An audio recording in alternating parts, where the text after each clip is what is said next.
Hey everyone, welcome back to the channel. Voice is a bit croaky at the moment.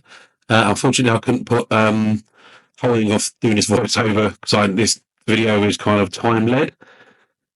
So apologies for the croaky voice. A few months ago, I was chatting to the very nice Max over at Lizard of Doom. Link in the description below. And we were talking about his sort of every now and again he does a collaborator, Instagram, YouTube guy kind of competition. And he gets his Discord guys to vote. Discord? Yeah, his Discord guys for his patrons. And we were talking, and he said, would I like to take part? And I mean, yeah, of course. Never one to shy away from a challenge. So, yep, I said I agreed. And, well, as you can see on the screen, stuff's happening. So, the kind of loose theme was it had to be 40k.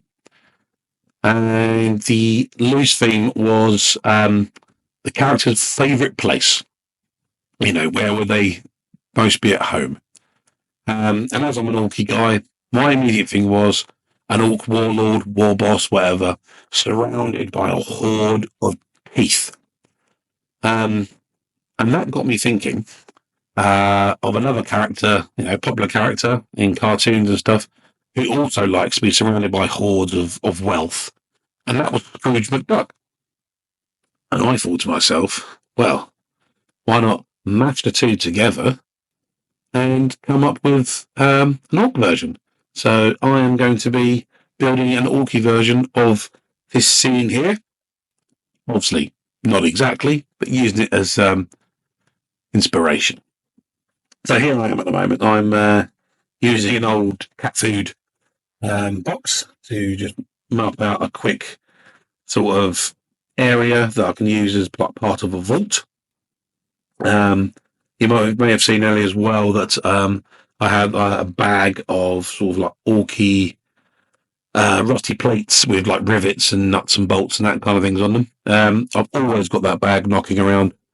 I make an awful lot of orc models, so it's always good to have that bag of resin cast pieces around, especially if I'm in the flow. I can just grab them and start to build on them. And, they're already pre-weathered, they're already pre-riveted, which, that saves me an awful lot of time. If you want to see where that mold came from, it was in the previous video. I'll put a link somewhere. And that shows you where I made that mold and how I made the little panels that go in it. So here we are. Yep, just measuring it all out, making sure it all fits. Yep, cutting, bending. I think that's a bend. Yep, there we go. So yeah, this is me pre-bending the corrugated cardboard of the cat box to make sure that it bends and fits around that box nicely. Yeah.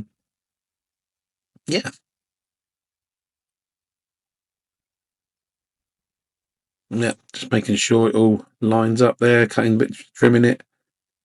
There we go. Yeah, so those are those resin plates that I was talking about. And yeah, they're just a bit of nasty cheap super glue from the pound store or the Dollar Tree, I think they're called in the UK, in the US. Sorry, I don't even know why it's called the Pound Store or Poundland in the UK anymore. Nothing is anymore.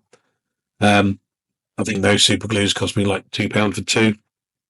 I remember getting 4 for £1 not so long ago. So here we go, gluing down those panels, making sure I can still bend the walls, making sure there's a gap so I can bend the wall, and yeah, just super gluing them straight on. You could probably use contact adhesive or Yoo-hoo or that kind of thing for this, but again, bit of a time crunch on this model. I'm not through any fault of Max over at Lizard of Doom. Really 100% down to me. We had a lot going on in the intervening months, and I literally had a week to get this done. So because he needed to have the entries ready for his Discord to vote, and that voting has probably taken place now. I don't know the answers or the winners, I'll find out when you guys find out over on his channel when he does his video, which I'll put a link to down below. So wish me luck in the comments, guys. That'll be really handy of you, and really nice of you as well.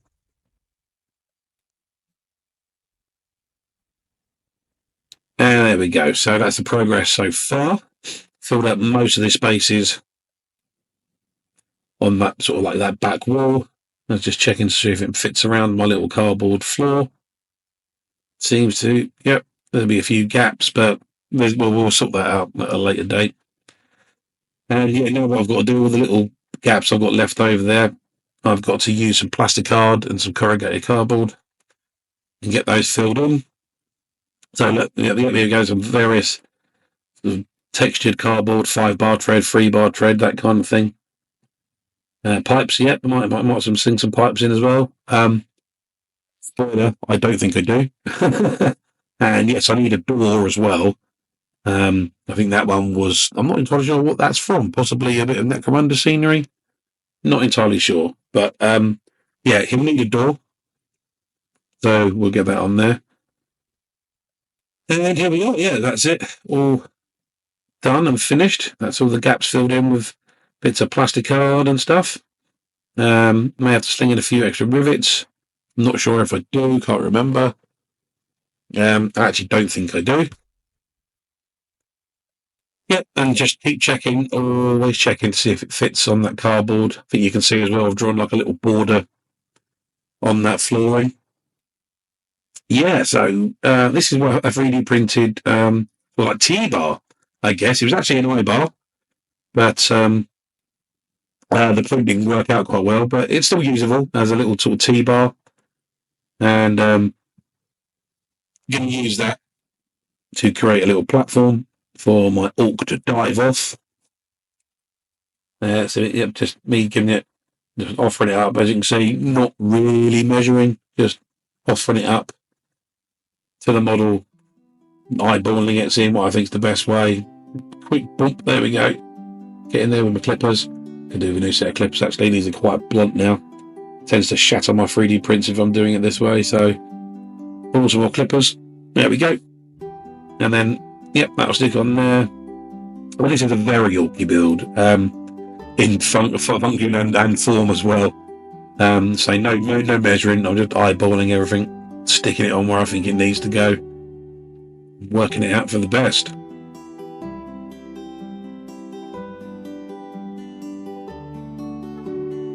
This is a terrible bit of camera work, I do apologise. But this is probably a good point for me to say, if you like what I'm doing here, guys, I know I've only been back, this is my second video back. If you like what I'm doing here, a subscribe always goes down well, and that's free for you to do.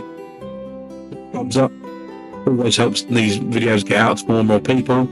You know, I'm trying to do more content as we go on. I've got lots of plans coming up. You may have seen I'm building an Ork freebooter Stomper, not a Stomper, already built with them, a Gargant. So that's coming up. Part 1's already out, and Part 2 is on its way. And I've got lots of other projects as well coming up. They're not necessarily orky, just a few things that I've seen that I want to bring into sort of model form. So yeah, like, share, subscribe, let everyone know. Look at that, yep, so I found a little pressure door there. That was from a 3D print that I did ages ago. You can tell it's ages ago because it's in clear resin. This is like the first month of me having a 3D printer, a resin one. And I got some clear resin, so well, that'd be cool because I can print everything in clear, and then if I need it to be clear, I don't have to faff around. That 3D printer went the way of the dodo. Didn't get on with it. Couldn't get on with the smell. Couldn't get on with the, you know, the way that if it was just like a degree colder, then it wouldn't work. So yeah, I ditched resin 3D printing, but I do love my Bambu Lab P1P. That's just gold. You just start it up, run something out, and failure rate isn't high. It's like 1%, and even then, as I say, with those T-bars, they were supposed to be I-bars. I was able to use them anyway. So that was cool. So here we go. Yeah, just measuring up, measuring up. Yeah, just doing some placement for that pressure door. Bit of cheap old super glue. I will get better at filming my actual hands.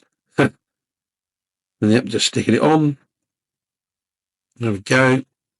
Resin to resin. That'll be a good bond. So just a few dabs of super glue there needed. There you go. So the Ork has a way in. And then, yeah, just seeing where the supports will go on the little platform. I think I'm removing a couple of the rivets, the sort of precast rivets here, so I can get a better bond. Cleaning them up. Like so. Yeah, there we go. Very nice. Okay, what we're doing here, I think we're about to glue on the platform. Not entirely sure. Yeah, there we go. Yeah, so what I'm doing is I'm now marking up, measuring out the platform. So this stuff here, this is actually Fomex. It's 3mm. I love this stuff. If you can get all this stuff, it's not the cheapest substrate in the world to use, but it's so good. You can drill it, you can carve it. It takes paint well. Super glue sticks to it like no one's business. It's amazing. I used to work in the sign trade, so I used to get like a lot of offcuts, but I'm slowly running out of the, especially the 3mm. I've got plenty of 5mm left over, but I'm running out of the 3mm a little bit. Oh, there we go. Look, bit of safety there. You don't expect that from most mech boys. So, yeah, blade was running a bit blunt. So, yeah, just changing that blade over, wrapping the old one in the paper for the new one. So when I put it in my sharps bin, it's just raw in there. And there we go, just carving the sides up, making it look like an Ork mech boy has hacked to that piece of metal with no care in the world. And that's what I do to all my panels. Give them a good hacking about. Make sure they're typically rusty and orky. Carving in some detail there, some scratches. And a huge cut there. There we go. That's it. Get over there. There you go. Finally realised. There we go. Yeah, so I'm carving in the detail there. Just giving it some texture, giving it some life. So when you come to painting, it just makes it a bit more interest. And it makes it slightly easier to paint, if I'm being brutally honest. There we go. So, yeah, gluing on the supports. So, a little bit of super glue. Stick that on there. Offering it up. Will it fit? There you go. Yep, that fits. Lovely. So, get the. What am I doing? A bit of an adjustment there. Oh, yeah, I think I'm covering in some more detail that I've forgotten to do. Yep, that's what I was doing there. A bit of detail carving in. I really do apologise for my hands not being central. I'm sure you've heard many YouTubers say that actually model making whilst in front of the camera, not the easiest thing in the world. Not if you want to keep your fingers. There we go. So that's on there. And yeah, we'll glue that on. There we go. Yep. So a bit of glue along the backs of the supports, along the backs of the actual platform itself. Hold that in place. Done. Bosh. Have that. Gonna bring it down. There you go. Perfect. And now, yeah, I think we need to move on and do the teeth. So, how do we do the teeth? So that's my base. As you can see, I've still got the marking out where the wall's going to sit. And so, teeth. In here, yeah, I've made some green stuff teeth. Look at that. Yeah, they're very easy to make green stuff teeth, especially for orcs. But it's going to be there a while, sitting there making green stuff teeth and then letting them dry and then cutting them and whatever I need to do. So, yes, I ran out that plate there on my 3D printer. And it's kind of like a toothy texture. Very simple to do. It was just like sort of like cones with hemispheres at the bottom. Then resized, different sizes, copy, paste, copy, paste, copy, paste till I got like a sheet of them. Run them out on the old Bamboo Labs. It didn't take too long, about an hour, I think, not even that. And I had these sort of toothy plates. And as you can see in the background there, I've sort of cut round them to give them a little bit more randomness on the plates, so they're not square. And that'll make gluing them down and sort of meshing them together a little easier. Now I want to build up some piles, make it look like it's not just a flat floor of teeth, make it look like there's actually piles of them. So yeah, bit of aluminium foil being scrunched up and glued onto the base, and then another piece going to go over the top just to seal that all in. And smooth it off a bit, give me something else to, better area to work with. So that bit of super glue again. On goes the covering foil, like so. Nudge it all around, mash it down with my fingers, scrunch it all up in places where I don't actually want it. So, yep, they rip off the rough bits, don't need those. I apologise if I sniff as well.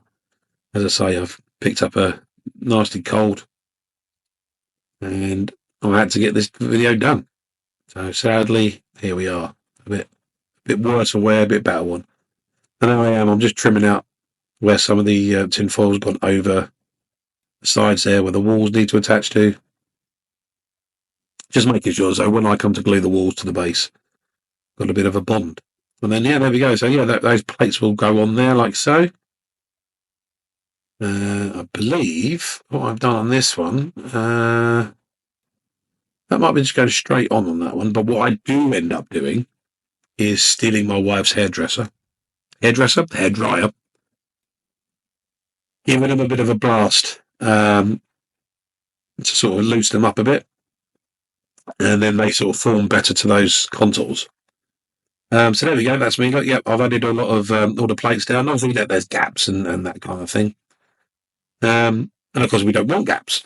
We want this to make like a cohesive sort of vault of teeth, big pile of them, as it were. So I've got a bit of AK modelling putty here, and I'm just blobbing this into the gaps to fill them. And there we go. Yep, more AK putty. You could probably use any putty for this. You could probably make like a slurry with milliput or liquid green stuff. Maybe not liquid green stuff, that tends to shrink. And then look at that horrible paintbrush. It's a ratty old paintbrush. And what I'm doing now, I'm just moving the putty around, giving it a bit of a stipple. That creates kind of like peaks and gives you roughly the idea of additional teeth, and also fills in those gaps a bit to make it look like it's one complete plate. I probably could have made it one complete plate and then heat formed it in hindsight, but hindsight is always 2020. And as I say, bit of a time crunch. Wasn't really thinking. And there we go. This is me making the teeth up, actually. So this is a bit of green stuff there, making sure it's all stuck, blended together. Again, you could use any putty for this, really. You could use green stuff, brown stuff. Milliput, maybe not. Milliput tends to be slightly more brittle than green stuff when it's dry. And the reason for that is it'll become apparent in how I make these teeth. Again, an amazing bit of camera work here. Oh, there we go. I'm back. Hey, yep. Okay, yep. So there we go. So you pull a bit off, roll it into a sausage. But what you want to do is you want to put a point at each end. So concentrate on the edges and make it spiky. And you want to make it spiky. Now, I think on this one, I'm not sure. Do I do this one on its own? No. So, so what I'm doing, I'm making it spiky at both ends. So it's kind of like a pointy sausage. There we go. See? Point the sausage. Then you put that to one side, you let that dry, let that cure. And then you come in, once it's cured, with a knife, and just chop it in half. And that will give you two rough teeth shape for orky teeth, orky fangs, and that kind of works. So, yep, go away, make a few of them. And as you can get, top, as you see in the top right there, little pile of them. These are the cured ones with the points at the end. Like that, there you go. And then, yep, there we go. We just go in there and bump, bosh, bosh. Little teeth. There you go. Look at that. Easy, easy as pie. And also that works if you're sculpting, like I have done in the past, sculpting orc heads or squeaks or anything that has teeth or fangs like that. It's a valid way of making them. So here we go. Applying a bit of... God, my camera work. What am I doing? Move out, you donut. Come on. What I'm doing there, obviously, I've put a load of glue where the sort of joins are, which I've putted. And then, there you go, look, there you go. And I'm just putting on a few random loose teeth over those joins, just again to hide them a little bit. Just to blend it all in. And hopefully when it's painted, you get to see it kind of works. It kind of works. It gives you the effect that I'm after. So yeah, there we go. Just a few random teeth. And there are different ways of attaching them. Sometimes I'm putting the glue down and then adding the teeth on top. Other times I'm just sprinkling the teeth on, so you get more of a random placement, and then just dripping super glue over the top of it. Yeah, there we are. So yeah, that's random teeth. There we go. And that's me just dropping some glue on, fix them in place.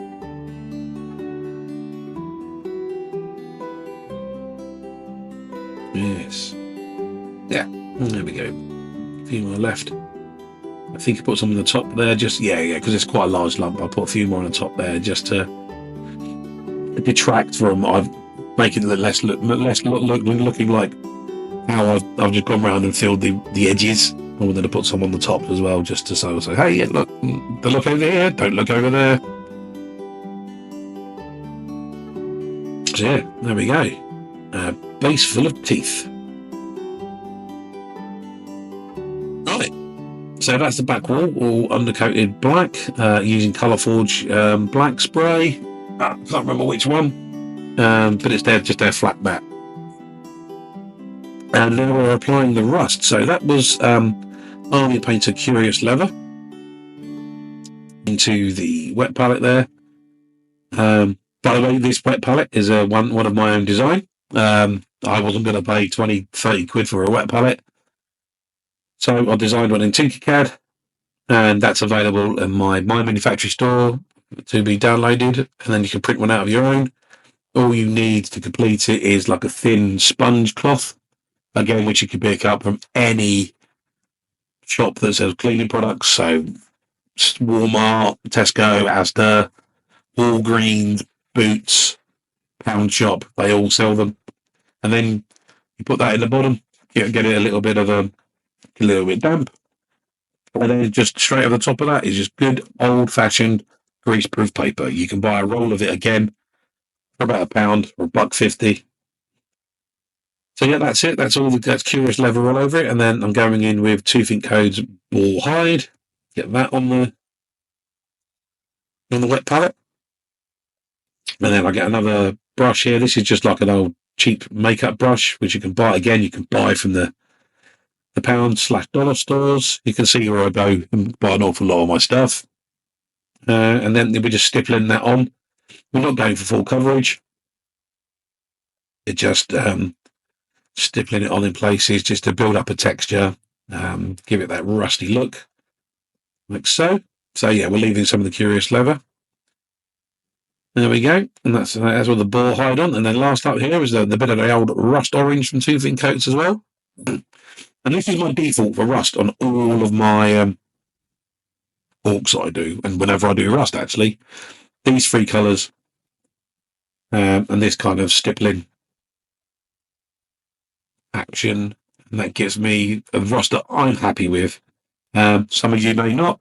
Does it look like rust? Yeah, kind of. But then it looks like a sort of fantasy rust, and that's what I'm after. You know, I'm not a skilled model maker. I'm not going into that. I'm going for what your eye recognises. That's it. Yeah, that's all the Rust Orange on. And then, yeah, we've got a bit of Cerakote silver there. Wash this into the wet palette. Oh, by the way, there's a wet palette as well. Also, in the lid has a dry brush texture. There we go. Look at that. So it's got like a little dry brush texture in it as well, so you can use that as well. So you don't need a texture palette to do that.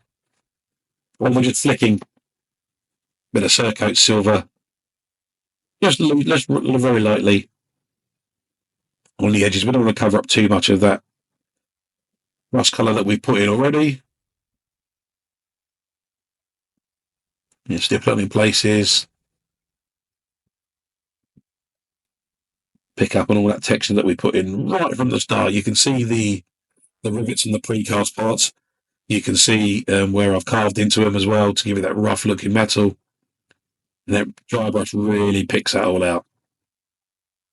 And that looks great. Well, I think it looks great. And then the last bit here, this is a bit of Fanatic Orange, just to bring a little pop of colour back in, because the dry brushing does dull it down a little bit. Yeah, bit of Fanatic Orange, again, toothing coats. And what we're going to do, we're going to make a wash. Loads of water in this, loads. I mean, really water it down. I can't give you proper ratios of water to paint. It's just, what I feel, and then what I'm doing, just putting it on a few rivets and a few of the nuts, dragging it down, just to bring a pop of colour back in and give me some nice rusty streaks. So you're filling in anywhere there's a join of two metals where you think water would naturally accumulate.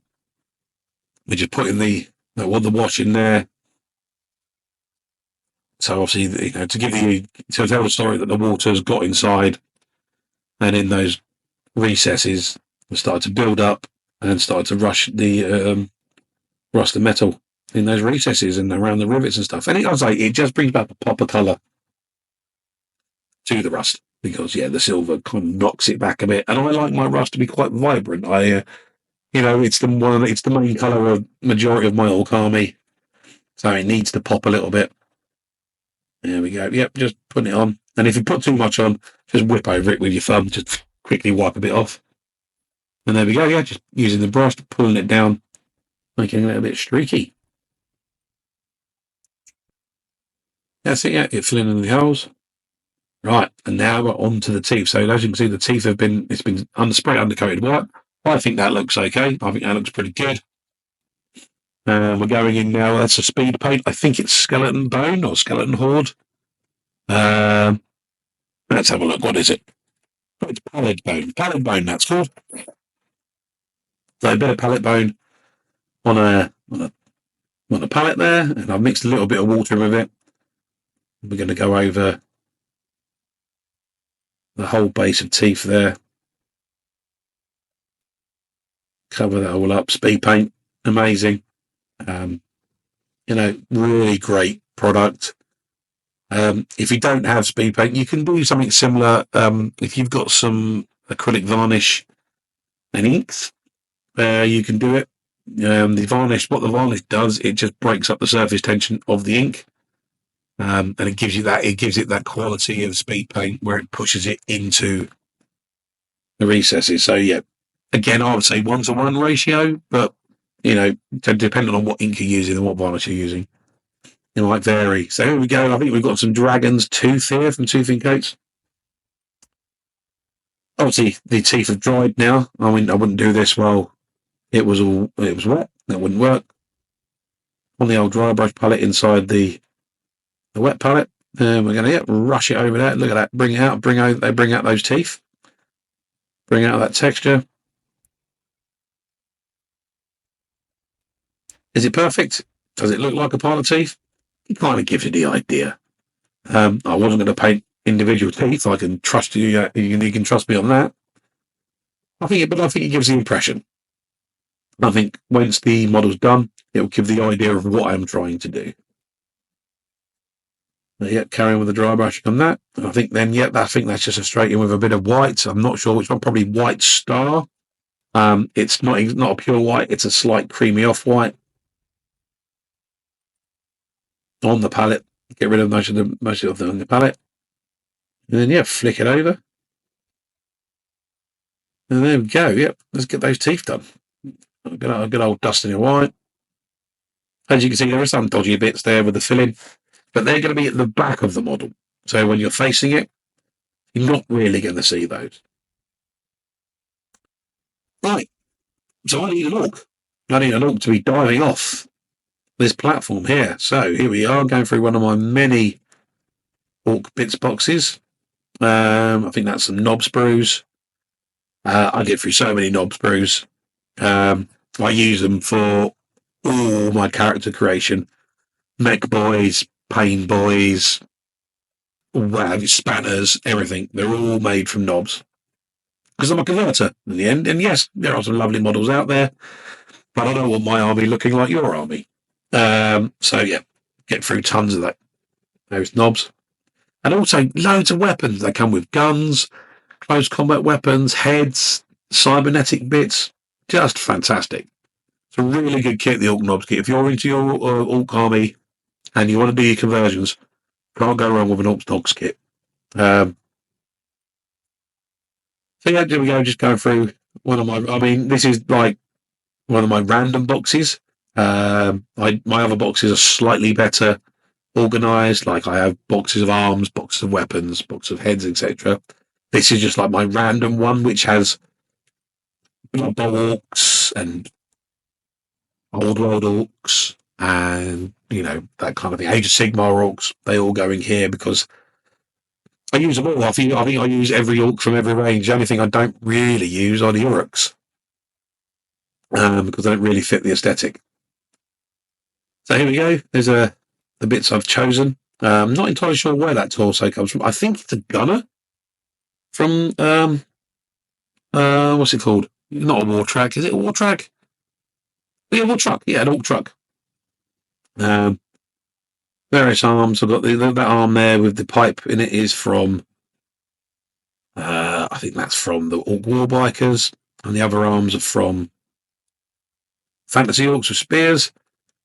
The hands there, they're from the Blood Bowl Orks and the Blood Bowl Ogres, because they've got nice sort of like splayed out kind of like jazz hands kind of thing, which is very cool because I want him leaping off with his hands like that.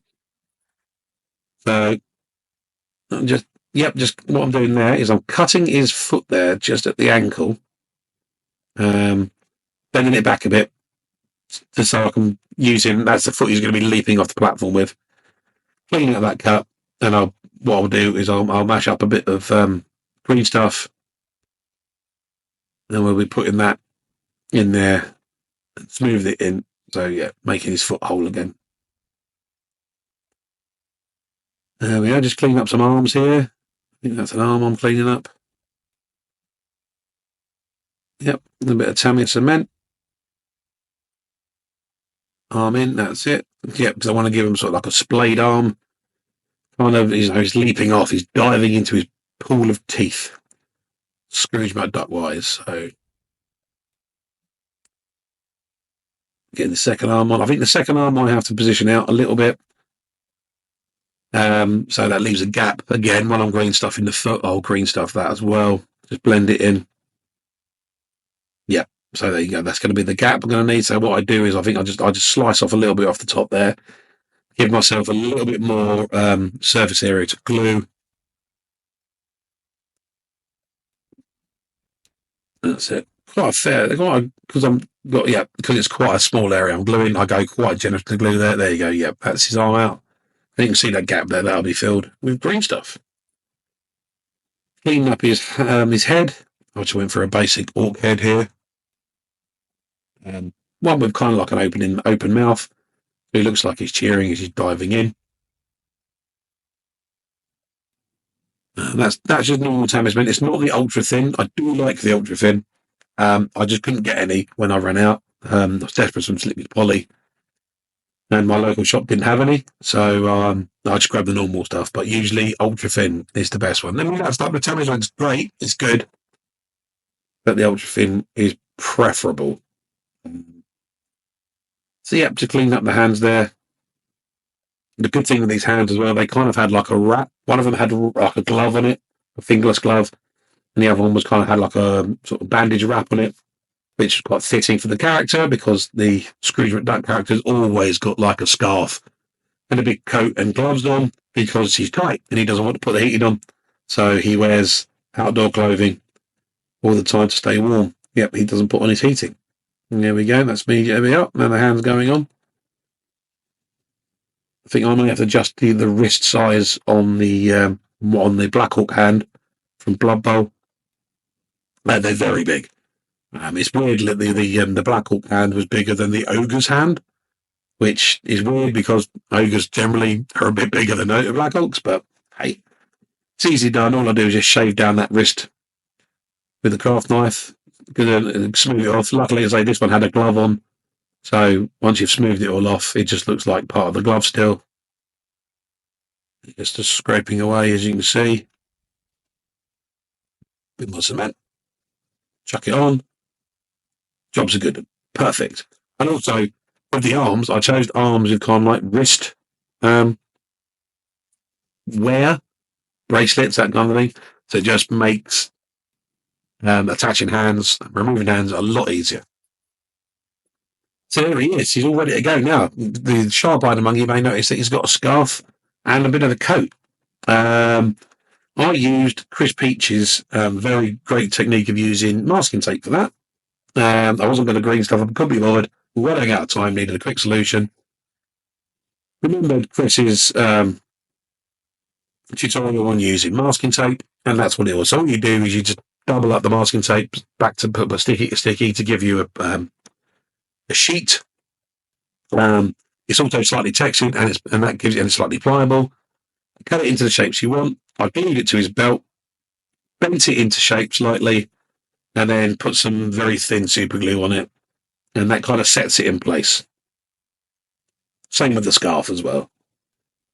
So here we go, painting. So look at this. What are you doing, Lee? You slap chopping? Oh, I certainly am. This is how I paint the majority of my figures nowadays. Bit of slap chop, but it's slap chop plus. So yeah, building up the under highlight, under shade, with 3 of the greys from the Two Fin Coats range. I think this is Carcharodon Grey going on top now. There we go. But what you do is that the first one, you want to go over the first grey, you want to go over the whole model just to pick up that detail. Also makes it easier for you to see what you're doing when you're painting. And then on the second one, you want to flick over, but you want to make it keep it towards the top more, so that the light's coming down. So it's more like a zenithal. And then here we go, a bit of white star as my final highlight. Again, that's the slightly off white, it's not pure white. I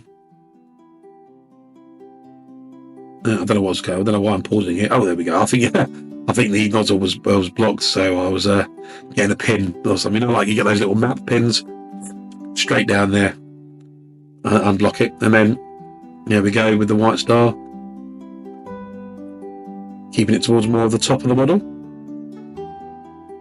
to give it sort of pseudo zenithal. You can bring it down the model, but you want to concentrate it more at the top there, and then just flick it very lightly at the bottom there, especially where that sort of coat back is,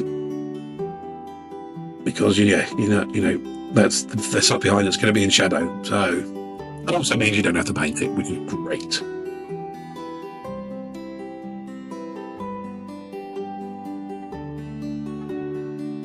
There we go, coming in with a brush. I think that's an army painter brush, possibly Chronicle, don't care. Oh, this is the final highlight pass. Yeah, smaller brush now, so I can just, face, fingers, that kind of thing. Really just picking up those very, very fine details with this one. So, and also getting the bits the bigger brush can't get to. Giving it a flick, like so. Done. That's the dry brushing stage. Right. Okay. Let's get painting. So that green was a contrast paint from Games Workshop. That was Militarum Green. It's a very good, I find, it's a very good base colour for orcs. It's kind of like a khaki. which is useful because then you can take your orcs in any direction when you want to go. You can build up from the khaki with bone and give them more of a subdued skin tone, or you can go in with yellow on that base colour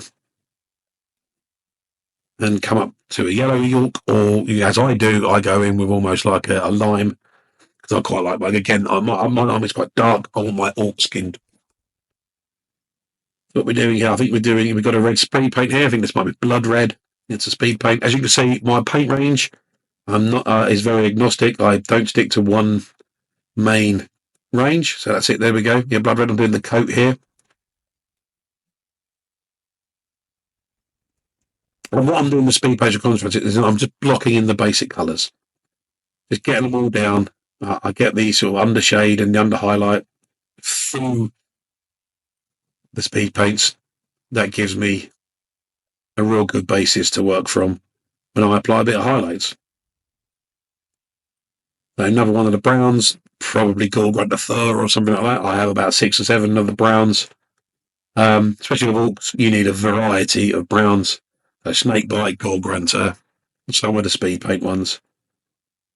So doing all the straps in the Gorgrunter fur, giving it a kind of nice, rich, leathery look to that. What was that? Is that yellow? Yeah, that was yellow. Oh no, that was this is pallid bone for those wraps around his hands. And then we've got the black. I think that's a speed paint black. I can't remember the name of it. And that's his boots, and anything else gets done in this. Like so. Here we go. So yeah, let's highlight that flesh. So as you can use, I use AK. What is it? AK Frog Green. And I mix that into the Melatonin Green. And I use that to highlight. Because as I say, I like my orcs to be quite poppy. And I want their flesh to be quite bright. Because most of their colours are generally dark. Even though they're pirates, I do use a lot of browns, blacks, and greys. So I want their flesh to be a bit more. And then here we go. We're going in with the red, highlighting the coat now. Again, that's just the original speed paint colour, and I'm mixing orange into it. It's probably Fanatic Orange from 2 Feet Codes. Starting to highlight.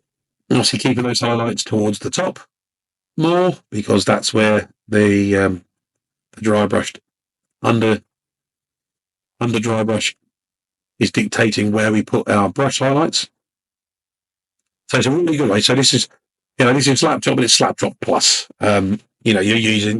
I could have left this model at the slap top stage; it would have been absolutely fine for army making. But this is a diorama, so give him a bit extra. Here we go, just painting on his scarf there. Starting off with an orange. The yellow rarely goes over black. Even now with the modern paints, I've yet to find a yellow that goes over black. So start off with an orange, and here we go. He's all done, all glued in. There he is. There's old Squeak Book leaping off his platform into his pile of teeth. You can see there, I made him a little cheeky top hat as well. That was just made out of some plastic tubing and some green stuff. Stuck it on his back. There we are. It gives him a bit more movement. And there we go. All done, guys. I will catch you in the next video.